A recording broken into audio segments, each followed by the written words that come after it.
Welcome to the Relay. My name is Tanvir Singh, and this is episode 2 of our NFL preview series as we head into the 2026 NFL season. On today's episode, we're going to talk about the Pittsburgh Steelers and what they did last year, what they did to improve in the offseason, and also how the outlook is looking like going into 2026. Before we get into the video, if you guys could like, subscribe, and also follow us on @TheRelayMedia on Instagram, X, TikTok, and Threads. Without further ado, let's run the relay.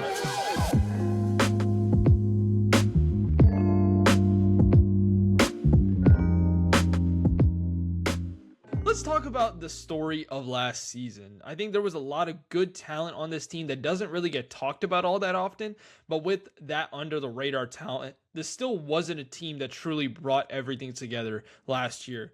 Obviously, a playoff berth, a division win, and a 10-7 record are all big markers, but I think the context of how they got there matters a lot. They really started off hot. They took a huge dip in the middle of the season when a 26-7 loss to Buffalo seemed like the death nail to their playoff hopes, only to surge back with big wins at Detroit and versus Baltimore late in the season to get into the dance before getting their legs absolutely smashed with a kendo stick by the Houston Texans in the wild card round. You know, for lack of a better term, I think statistically and performance-wise, the Steelers were as mid can be. And hopefully going into next year, they can improve some of these markers that I'm going to talk about heading into the 2026 season. Going into next year, obviously the McCarthy hire and A-Rod's return presents a win-now philosophy for this team, when a future outlook was kind of more of what I believed that they would have / should have gone with when looking at this upcoming year. But I think this team still has an interesting conglomeration of pieces that add an interesting roadmap for the now and the future. There are excellent parts to this team. Case in point, a young and exciting offensive line with Max Johansson coming in. I think Troy Fautanu is a great player, an absolute unicorn of a tight end in Darnell Washington, and a defense that is a good blend of young and veteran pieces. So looking at last season, I want to talk about some of the statistics that kind of encapsulate what this team had as a season last year. They went 10-7. They finished first in the AFC North, but they lost in the wild card round to the Houston Texans 30-6 in the playoffs. Their point differential was basically dead even. It was a +10, which it shows they lost by a lot, but they won by a lot. Or they lost by a little, won by a little. It doesn't really matter what that was. It was pretty even across the board. They were really good at home last year. They were 6-3, but they finished off the season 4-4 on the road. Offensively, let's look at some EPA numbers. I love using EPA per play as a kind of overarching statistic that kind of shows the effectiveness of what a team's offense and defense were doing last year. And offensively, they were kind of middle of the road in terms of offensive EPA per play. They sat at 14th in the NFL, and the pass game, they were 16th, which is, again, middle of the road. What they were pretty good at last year was the rush game. They were 9th in EPA per rush, and that all came out to 23.4 points per game scored, which was 15th in the NFL. I thought some of the takeaways that I had from the offense last year, I think this was a strong running game in 2025 that will be stronger, in my opinion, heading into this year with the addition of Rico Dowdle. Sure, you lose some of the pass catching ability out of the backfield with Kenny Gainwell for a more balanced running back, but I think Dowdle, who had a great season for Carolina last year, is going to give a lot to this team in 2026. You know, you pair that with a young, talented, and cheap offensive line, and it could be a very impactful part of this team. As I stated, Johansson could improve the line even more than what they have. I think if they get what they need out of him, I think he could be a really big piece for them. And interestingly enough, they kind of lucked into getting a Johansson, which I'll talk about in the draft portion of this video. They had the best pressure rate allowed in the league last season, and I think it is partially because of Aaron Rodgers' ability to get the ball out at lightning speed at 2.56 seconds, which is one of the fastest in the NFL. But even on pass attempts over 2.5 seconds for release, the Steelers were top 5 in pressure rate allowed without that mobile quarterback. So I still think that this offensive line is very good. And I think they have the advantage because they have a lot of young guys on the offensive line. My issue with this offense last season was the passing game. Aaron Rodgers is clearly not MVP A-Rod, but the surrounding pass catchers are an underachieving bunch, in my opinion.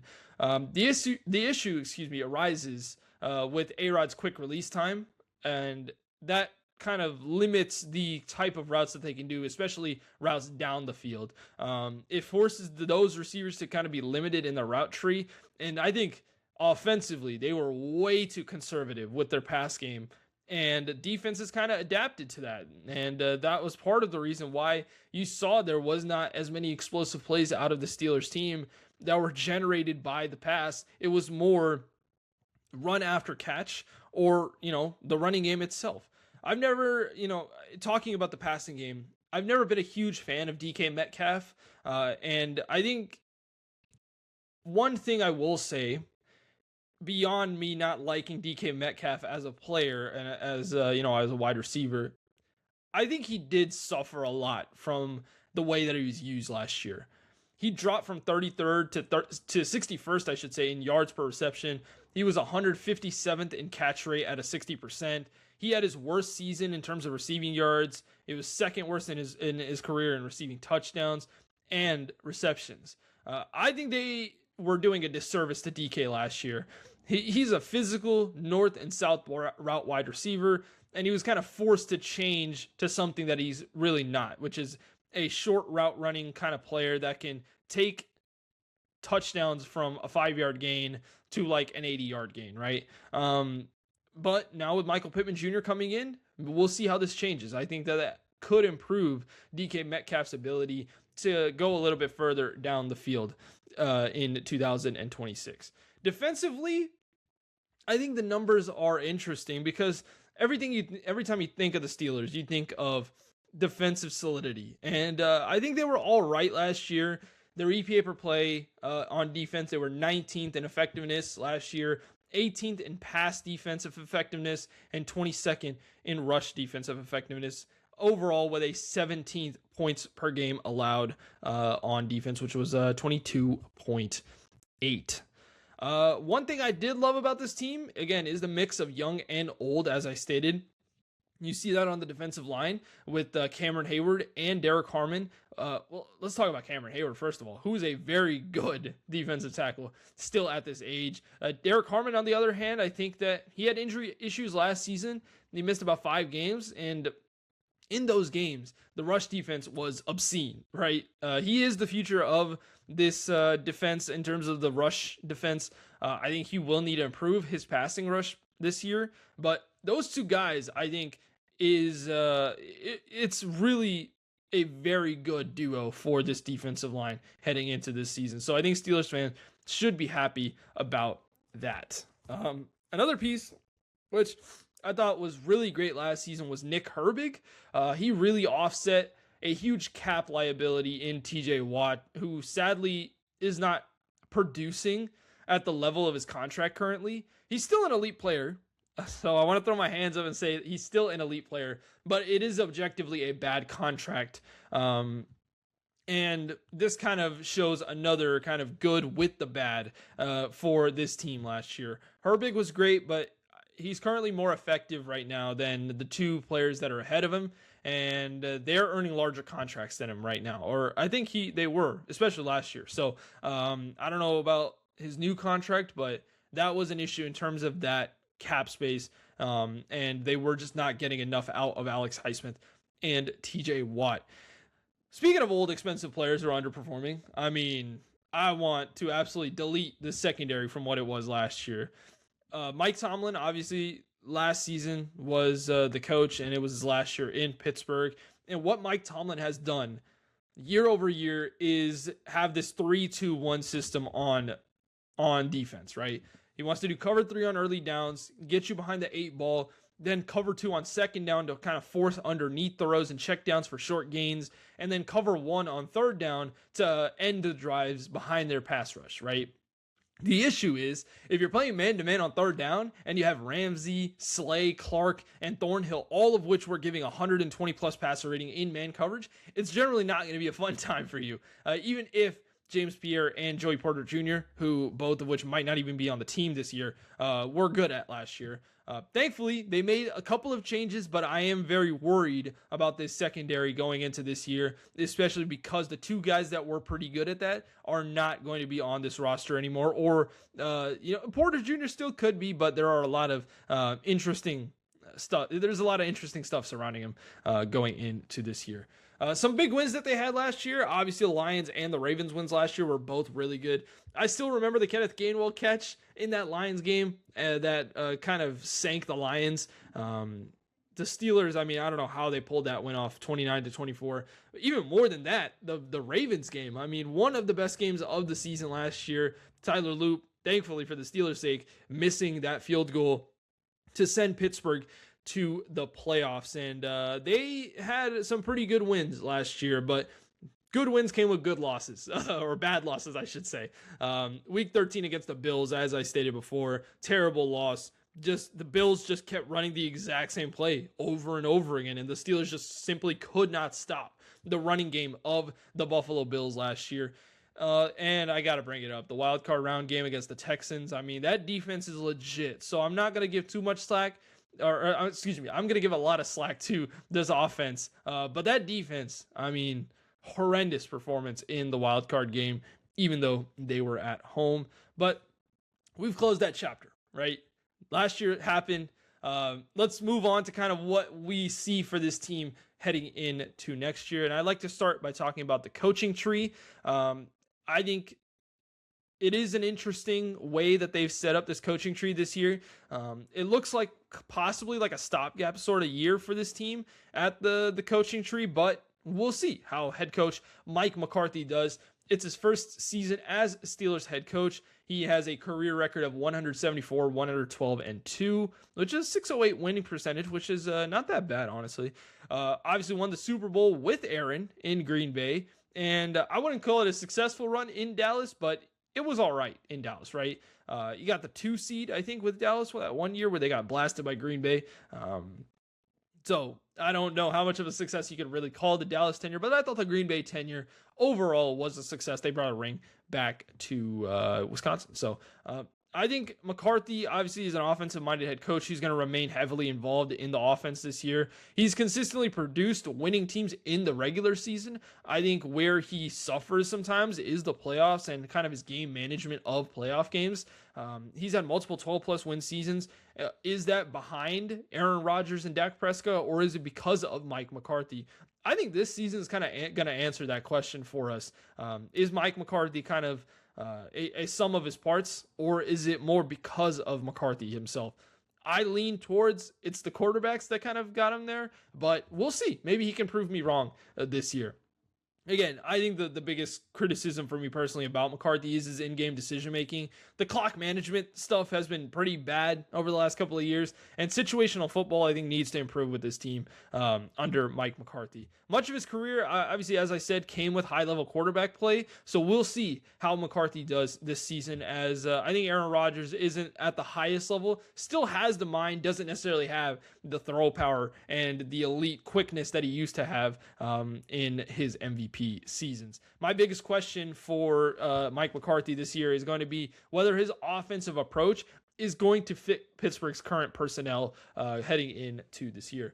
Offensive coordinator, and I'm going to butcher this name because I don't know how to pronounce it. I've tried to look for how to pronounce this guy's name, and I cannot find it anywhere.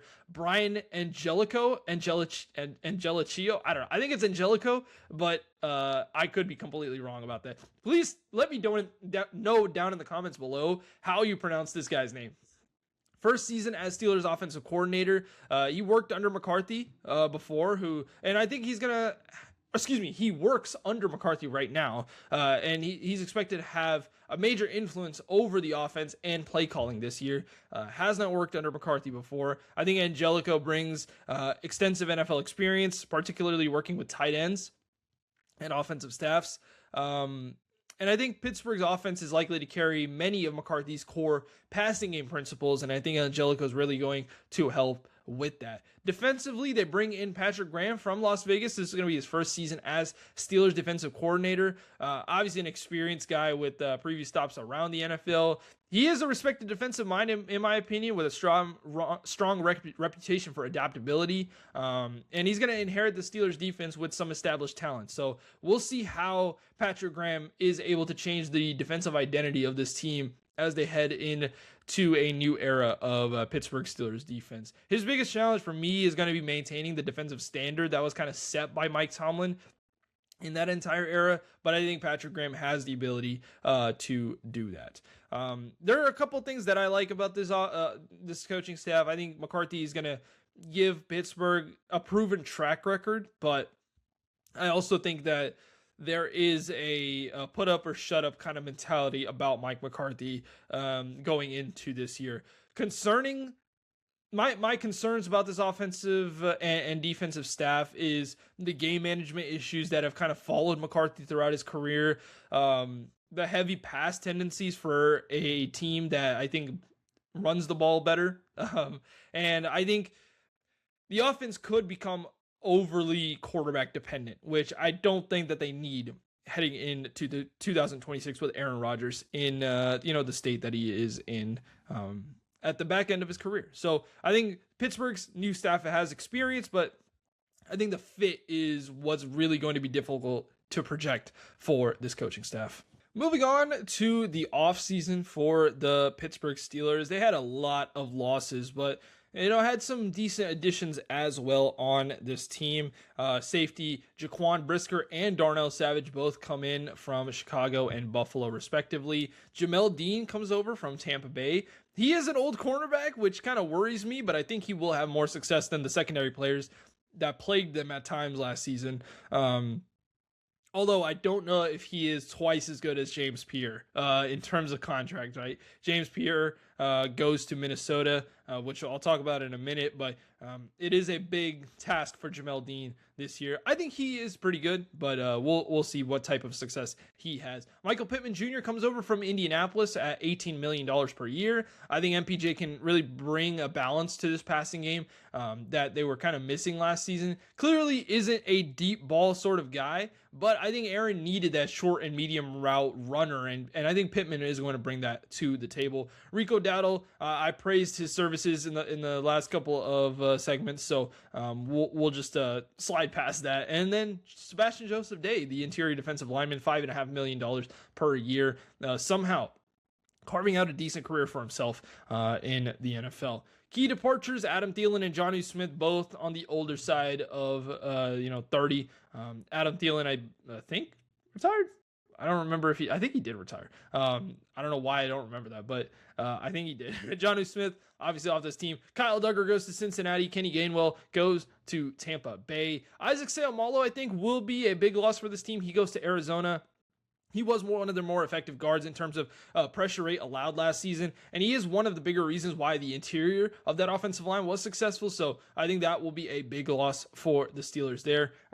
Marquez Valdes-Scantling goes to Dallas. Calvin Austin goes to New York, who I think Calvin Austin just got a season-ending injury, but I think that it was a loss because I think Calvin Austin was actually decent last year for this team, but I don't know if he's going to play this year after that injury. Chuck Clark, the safety that I ripped earlier, goes to Detroit.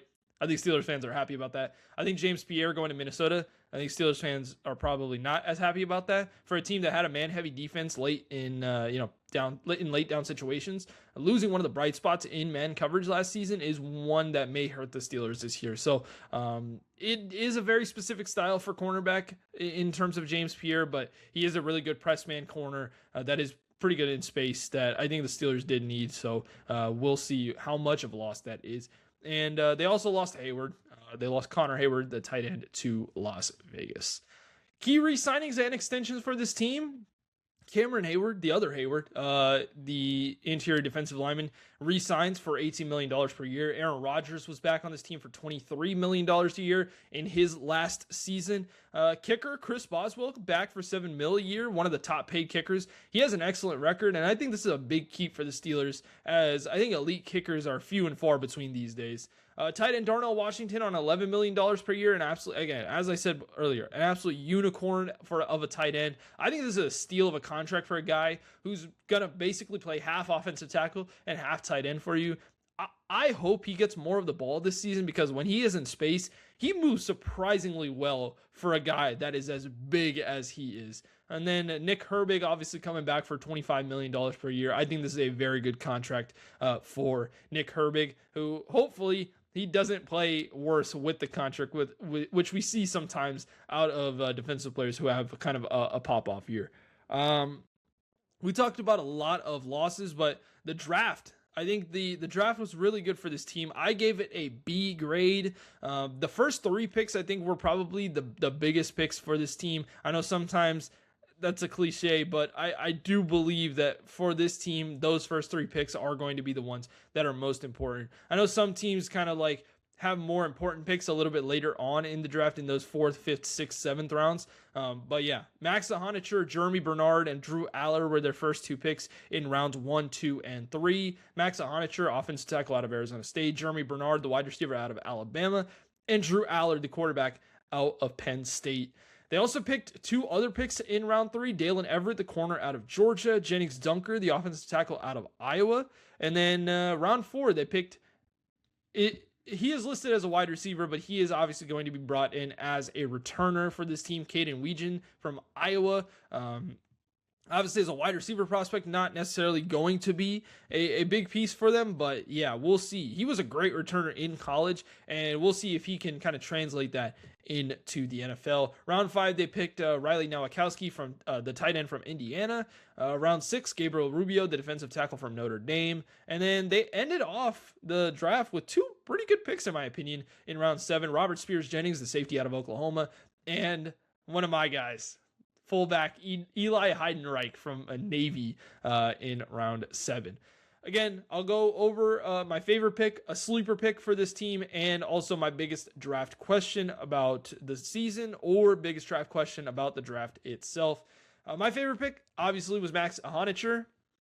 Again, I stated earlier that they kind of lucked into Ahanichur because originally, for those that don't know, they wanted to get Mekhi Lemon before the Eagles sniped the wide receiver and took him in front of Pittsburgh. Looking back, I think it's more of a sound pick for Pittsburgh, as I think Ahanichur is going to bring a blend of size and rawness at the offensive line position that they can use to improve an already great offensive line. Sure, he is really green. He has inconsistency with penalties.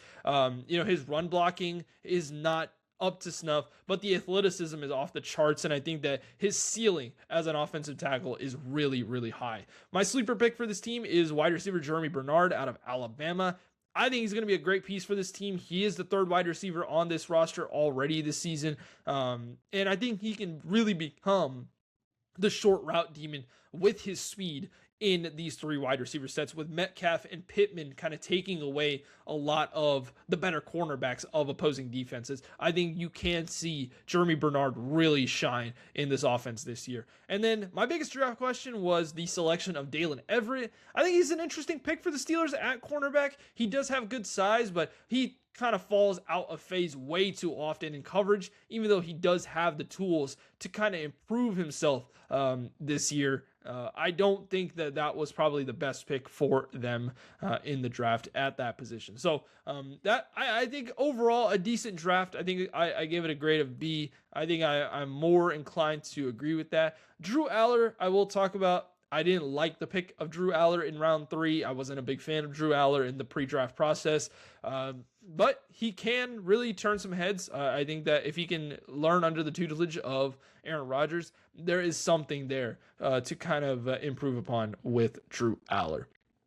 So we're going to look at the roster, and then I'll give my prediction after that. So I'm going to give grades for the roster. Obviously, I want to specify my grades are going to be a little bit different than some people's grades. So A for me is a great to an elite position group. B is a good to great position group. C is going to be an average position group. D is below average. And F is absolutely horrendous. And thankfully, the Pittsburgh Steelers don't have anything close to an F, in my opinion. So, starting with the quarterback, I give Aaron Rodgers a B minus. I think he is a good quarterback still. He is just not great anymore. I think Aaron Rodgers is going to have a big season this year because it is his last one. I am really excited to see what he can bring to the table, but I was also under the impression that maybe we could have gotten a new era in Pittsburgh, but it looks like we're going to have to wait one more season. And he's back with Mike McCarthy, so we'll see how that relationship kind of improves or declines over this season. Weapons group for me personally, I'm also going to go with a B minus. I like their running, or actually no, I'm going to go with a B. I think this is a really good position group. They got two really good running backs in Jalen Warren and Rico Dowdle. Michael Pittman Jr., DK Metcalf, and Jeremy Bernard are the receivers. Again, as I said, Jeremy Bernard can bring lightning quick pace and real yards after catch ability in the short passing game for Pittsburgh. I think Metcalf and Pittman will undeniably get more targets, and Bernard will probably be left out of like 12 personnel sets when the Steelers want to use their good tight ends to their ability. But Bernard can carve out a role in this offense for himself, especially if the Steelers want to expand their passing offense this season. And for a coach like Mike McCarthy, who generally likes to play with more receivers on the field, I think you could see Jeremy Bernard really pop off this year. And at the tight end position, Pat Freiermuth and Darnell Washington, two different styles of tight ends, but I really like Darnell Washington, and hopefully he gets a little bit more leash this year as we go into 2026. Offensive line, I gave it an A. I think this is an elite offensive line. Left tackle is Troy Fautanu. And this is currently what we have on PFF in terms of their starting lineup. So this could obviously change heading into the season, but we'll see who is actually the starter. Troy Fautanu is the left tackle. Mason McCormick at left guard. Zach Frazier at center. That side of the offensive line, I think, is set and really good. I like Fautanu, McCormick, and Frazier on that side. Spencer Anderson at right guard, and then the right tackle is either going to be Dylan Cook or Max Ahanicher. Right now, it probably is going to be Dylan Cook early on in the season, but I think Ahanicher could see more snaps as we go into the back half of the season. I gave that an A. The defensive line for me is going to be a B+. Obviously, they run in a 3-4 system, so you're not going to necessarily have the quote-unquote edge rushers as you would in a 4-3 system, but they have Cameron Hayward, Derek Harmon, and Yaya Black. I look for Derek Harmon to make a leap this season, especially if he can stay healthy. I don't think he needs to bear himself with the burden of a pass rush improvement, which I hope to see out of him this year with Watt, Highsmith, and Herbig around him. But I would like to see him improve in that department. Linebackers, I'm going to go with an A-. The outside linebackers are elite. The inside linebackers, I think, are a real problem. So I could kind of like differentiate those two.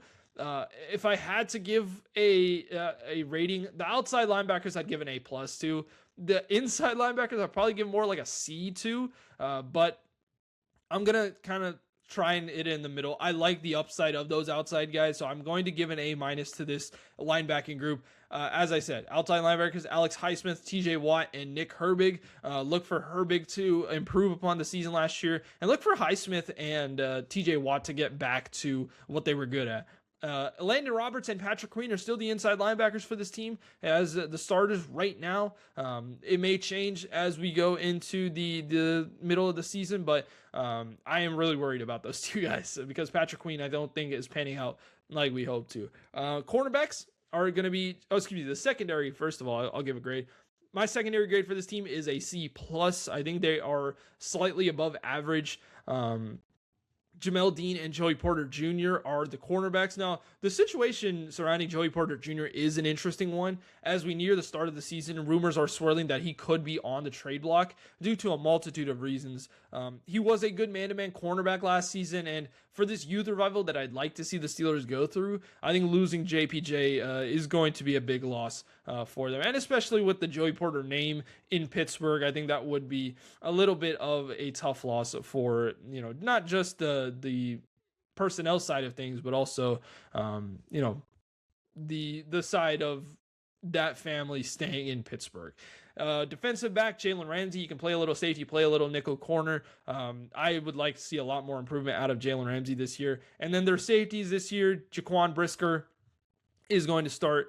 and Deshaun Elliott will probably be the other safety starting for this team. So I think overall, I think Joey Porter Jr., I think Jamel Dean are bright spots. Jaquan Brisker, I think, is all right and can be a bright spot for this team. But Jalen Ramsey and Deshaun Elliott are going to have to improve a lot this year. So that's why I think they're above average. They do have a better ceiling if Ramsey can improve, but I'm going to leave it at a C+ for now. And finally, we get to the prediction aspect of things. I'm going to give some superlatives for this team in terms of predictions, and then we will also talk about my floor and ceiling in terms of their record, and my division prediction, and my prediction if they make the playoffs this season. So let's start with the superlatives. I know I started with the superlatives, or excuse me, ended with the superlatives last time, but I think we're going to switch it up this time. Obviously, I'm going to give a bold prediction. My biggest question for this team heading into the season, my biggest strength, and my biggest concern. And then we'll talk about the records and all the predictions and stuff. So my bold prediction for this team is I think Jeremy Bernard will be a top 2 wide receiver in terms of receiving touchdowns for this team in 2026. I really like the upside of Bernard in this offense. My biggest question is, can the offense lean into more deep concepts for DK Metcalf to allow him to play his strength? Again, I'm not a biggest fan of DK, but if you want to get the most out of him, you need to allow him to get down the field. And the offensive line is good enough to give Aaron Rodgers time. Hopefully we see that now with Michael Pittman Jr. probably taking that responsibility away from Metcalf this year. Biggest strength, I love the offensive line, as I stated, on end. And then my biggest concern is going to be Aaron Rodgers' health and also the secondary. Aaron Rodgers obviously not, the ripe banana as he was in Green Bay. But I think that hopefully his health stays good throughout the season. I love Aaron Rodgers. I've always loved Aaron Rodgers.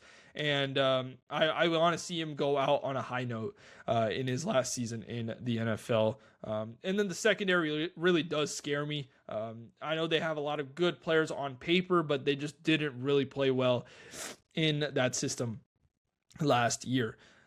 Let's end it off with my prediction for this team. I think the floor for this team is 8-9. I know that's crazy to say after they've been 500 or better for like legit. I don't know how many years it's been since they've had a losing season, but I think there is a real possibility that they can go one game under 500 this year with a lot of the losses that they've had. 8-9 is my floor for this team. I think 10-7 is my ceiling for this team. I think if you get a lot of good play out of DK Metcalf and Michael Pittman Jr., you could see that improve. I think if the secondary gets a little bit better, you could see that record shoot up. But again, similar to how I had the Bengals ceiling kind of capped at 11, I think the Steelers ceiling is going to be capped at 10 because I think the AFC North is going to feed on each other throughout the year. My division prediction for this team, I think they end third in the AFC North, and I don't think they make the playoffs this year. I think that there is too many moving parts in this year for them to make the playoffs and also improve. I think this is a team that is probably going to take a dip this year and then bounce right back up the year afterwards because I like some of the players. I think they need one more really good draft class to kind of get back into that elite category for me personally. Thank you guys for watching. If you guys enjoyed, please like and subscribe on this video. We're going to be bringing more NFL previews for the next couple of days. I got the Cleveland Browns and the Baltimore Ravens on tap, and we'll be bringing that to you guys soon. Please follow us on @TheRelayMedia on Instagram, X, TikTok, and Threads, and we'll see you guys next time in the next episode of the NFL preview series on The Relay.